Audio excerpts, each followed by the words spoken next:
Euclid స్వీకృతాలు. ఇప్పుడు ఒక రేఖ రెండు రేఖలను ఖండిస్తుంది.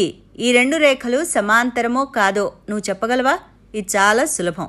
ఇటువంటి సందర్భాల కోసం యూక్లిడ్ తన 5వ స్వీకృతంలో ఈ విధంగా చెప్పాడు.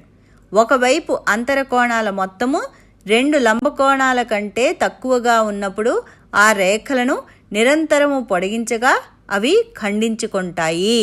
కనుక ఇక్కడ 2 రేఖలు ఏబి మరియు సిడిలు 3వ రేఖచే ఖండింపబడుతున్నాయి. మనము అవి సమాంతరమో కాదో కనుక్కోవాలి.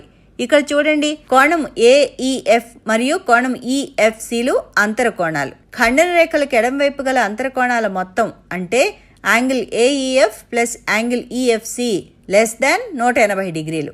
ఏబిసిడిలను ఈ దిశగా నిరంతరము పొడిగిస్తే అవి కలుసుకుంటాయి. కానీ రేఖలను పొడిగిస్తే అవి రెండవ వైపు కూడా ఖండించుకుంటాయా? రెండవ వైపు అంటే ఖండన రేఖలకు కుడివైపు యాంగిల్ బిఈఎఫ్ ప్లస్ యాంగిల్ ఈఎఫ్డి <180 డిగ్రీలు. జాగ్రత్తగా చూడండి, ఏబిసిడిలను కుడివైపు ఇంకా పొడిగించవచ్చు కానీ ఖండించుకోవు. అంటే ఏ వైపు అయితే అంతరకోణాల మొత్తం 180 డిగ్రీల కంటే తక్కువగా ఉంటుందో ఆ వైపు మాత్రమే రేఖలు ఖండించుకుంటాయి అని అర్థం. అందువల్ల యూక్లిడ్ ఈ విధంగా చెప్పాడు. 2 దత్త సరళ రేఖలను ఖండించు సరళరేఖ దానికి ఒకే వైపున ఉన్న అంతరకోణాల మొత్తం 2 లంబకోణాల కన్నా తక్కువగా ఉండినట్లు చేస్తే అప్పుడు ఆ రేఖలను నిరంతరము పొడిగిస్తే అవి 2 లంబకోణాల మొత్తం కన్నా తక్కువైన మొత్తం వైపు కలుసుకుంటాయి.